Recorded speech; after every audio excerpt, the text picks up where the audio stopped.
Mari kita penuhi adab-adab majlis. Yang pertama yang paling penting adalah menciptakan ketenangan di dalam majlis dengan diam dan mendengarkan. Karena itu semua yang bawa handphone jangan lupa, termasuk Habib Novel. Maka saya cek handphone saya, harap posisinya silent. Sehingga kalau ada panggilan masuk atau SMS, WhatsApp masuk, tidak terdengar suara. Karena diam di dalam majelis itu akan menyebabkan rahmat Allah Ta'ala turun. Malaikat berdatangan ya, malaikat berdatangan. Karena itu malaikat yang khusus tugasnya cari orang yang belajar, mengajar, malaikat yang tugasnya khusus untuk zikir, namanya juga malaikatnya As-Sakinah. Ya, As-Sakinah, malaikat ketenangan ya. Malaikat kata ketenangan. Karena itu kalau majelisnya tenang, maka nanti malaikat tenang datang, yang hadir jadi tenang. Di antara ciri-ciri yang hadir tenang itu, walaupun hutangnya banyak, tenang. Walaupun punya masalah dengan masalahnya, tetap tenang. Kenapa? Sudah diajak kenalan dengan malaikat tenang. Nah, orang yang hidupnya kemerungsung itu lawan katanya tenang. Kalau tenang itu ya tenang. Kalau kemerungsung berarti tidak tenang. Ya, serba ragu, serba khawatir, itu namanya kemerungsung. Bukan tergesa-gesa ya. Beda tergesa-gesa dengan kemerungsung. Kemerungsung itu enggak tenang. Nah, karena enggak tenang, nanti akhirnya tingkahnya itu enggak jelas. Naik motor jadi serba gedadapan gitu ya. Ngebut nggak jelas. Pembalap dikatakan kemerungsung, protes. Saya nggak kemerungsung kok. Saya jalan 500 km per jam tenang kok. Nggak percaya? Tanya sama pilot. Pilot pesawat itu kecepatannya tinggi tapi tenang, tidak kemerungsung. Ada orang yang naik sepeda ontel, kecepatan nggak seberapa, tapi nggak tenang, kemerungsung, gedandapan. Yang lihat saja bingung. Ya, ini orang ngapain ya? Jalannya nggak jelas, mau nabrak sana, mau nabrak sini. Kenapa terjadi seperti itu? Tidak ada ketenangan. Nah, tenang ini muncul karena tenang. Karena itu dalam Al-Qur'an disebutkan wa idza quri'al Qur'anu fastami'u lahu wa ansitu la'allakum turhamun. Jadi kalau diam tenang hasilnya apa? La'allakum turhamun. La'alla kalau Allah yang bicara, ya kalau kata la'alla itu artinya bisa jadi, semoga gitu. Tapi kalau Allah yang bicara bukan semoga, tapi sebuah kepastian. Siapa yang tenang, yang diam mendengarkan Al-Quran dibacakan, maka pasti turhamun, kalian mendapatkan rahmat. Nah, tenang menghasilkan rahmat. Rahmat datang karena ada tenang. Nah, termasuk diantaranya ketika kopi diedarkan, tenang, jangan kemerungsung. Entuk ora keduman apa ora sampai sini atau tidak, ini namanya kemerungsung, enggak tenang. Nah, ini baru contoh kopi. Keluar cari rezeki juga begitu. Kalau enggak tenang, jualan di warung gitu ya, kok ada orang lewat gitu ya, terus ke tokonya temennya, ke warungnya temennya, hatinya enggak tenang, dia panas. Ada orang makan di warung tetangganya, hatinya panas. Ada orang beli dagangan temennya, hatinya panas. Temennya satu kantor naik gaji, dia enggak naik gaji, panas gitu ya. Kenapa? Karena kemerungsung.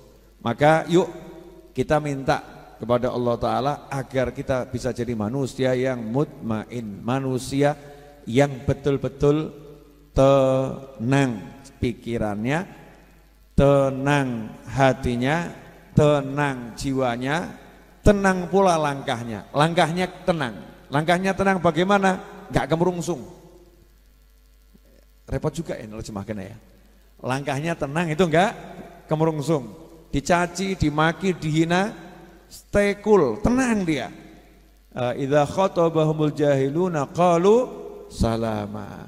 Itu ciri-ciri ibadur rahman, hambanya Allah yang Maha Penyayang. Kalau diajak bicara sama orang-orang bodoh dengan kalimat-kalimat yang enggak jelas, dicaci, dimaki, dihina, direndahkan, Dia cuman mudah-mudahan saya selamat, mudah-mudahan kamu selamat. Monggo lanjut gitu ya. Tapi kalau pribadinya yang diserang, enggak respon panas itu enggak. Tenang saja. Alhamdulillah malam hari ini mudah-mudahan malaikat sakinah kumpul di sini. Kemudian kenalan dengan kita semua. Setelah itu kita pulang malaikatnya ikut. Ya, malaikatnya ikut. Kemudian malaikatnya jadi teman kita dimanapun kita berada, sehingga bawaannya kita itu nanti dimanapun jadinya tenang. Bu, kalau suami gak ngasih duit, ibu tenang atau kemerungsung?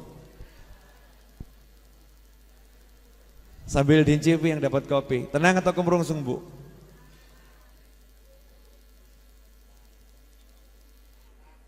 Kemerungsung. Saya naikkan level pertanyaan lebih tinggi. Ibu kalau dengar gosip suami ibu nikah lagi, tenang atau kemerungsung?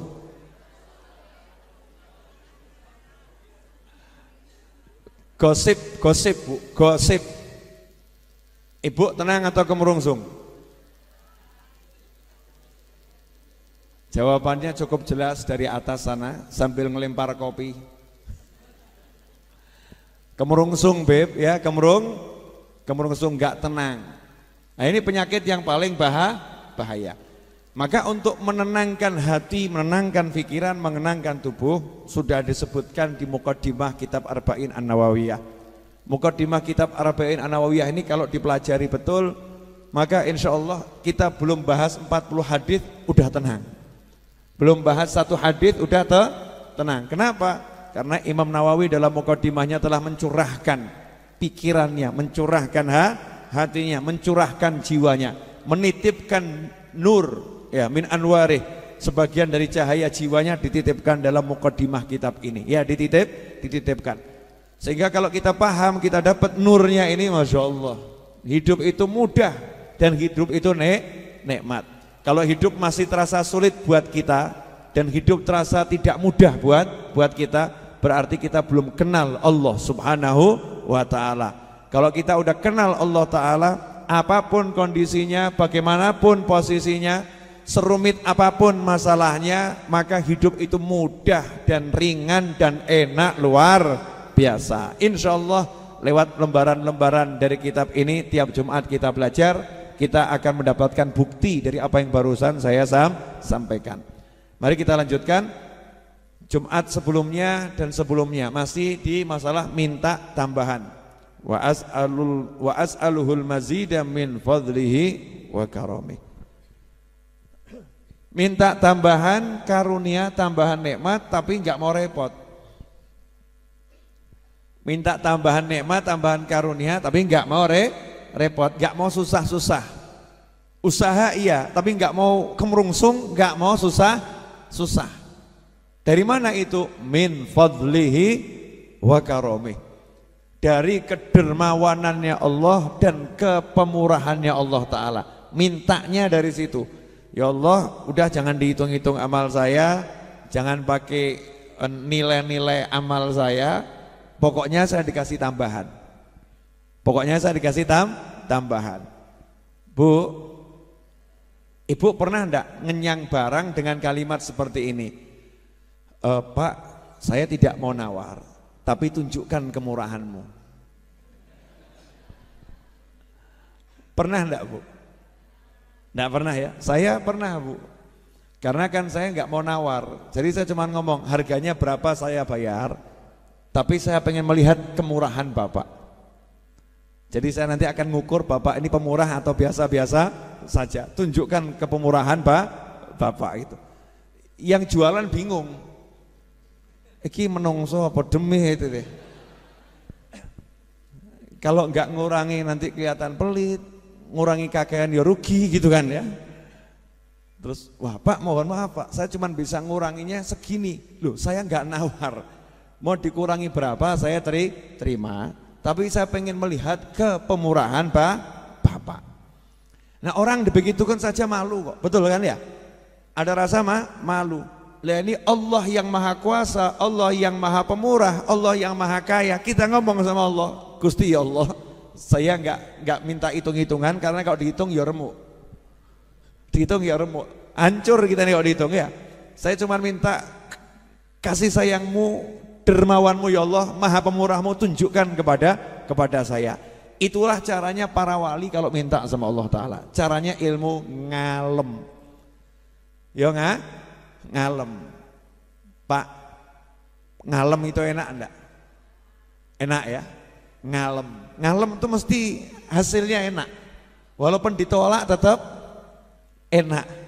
Nah, ini baru ngalem sama manusia enak, apalagi kita ngalem sama Allah Ta'ala, manja-manja dengan Allah Subhanahu wa Ta'ala, itu nikmatnya luar biasa.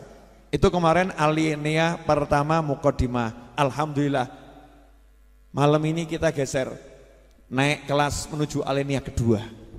Ya mudah-mudahan alinea keduanya bisa selesai malam hari ini. Karena kalau tidak nanti muqaddimahnya enggak rampung-rampung. Boleh dilanjut? Tirukan saya ya. Wa asyhadu an la ilaha illallah al-wahidul qahhar al-karimul ghaffar wa asyhadu anna Muhammadan abduhu wa rasuluh wa habibuhu wa khaliluh afdalul makhluqin al-mukarramu bil Qur'anil aziz al-mu'jizatil mustamirrah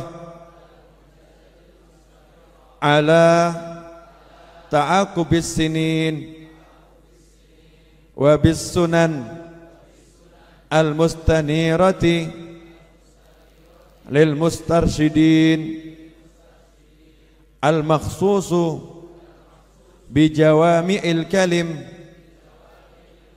wa samahatid din salawatullahi wa salamuh alaihi wa ala sairin nabiyyin wal mursalin wa ali kullin wa sairis salihin. Alhamdulillah, ini kita udah baca bersama alinea yang kedua.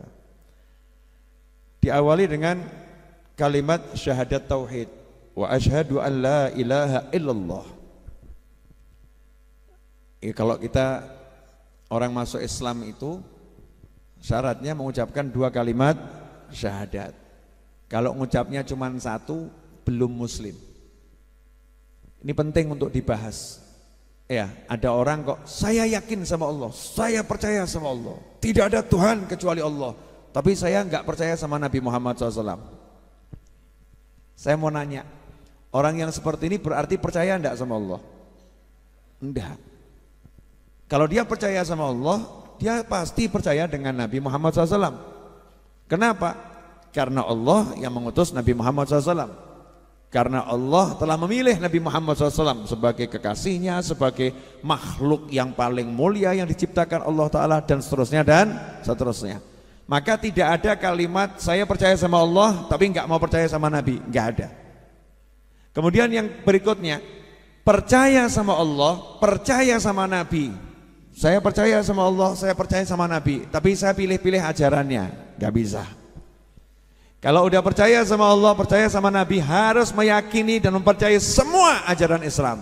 Makanya kalau ada orang satu ajaran Islam tidak diyakini, enggak dipercaya sama dia, maka dia belum jadi muslim. Saat itu juga dia keluar dari agama Islam.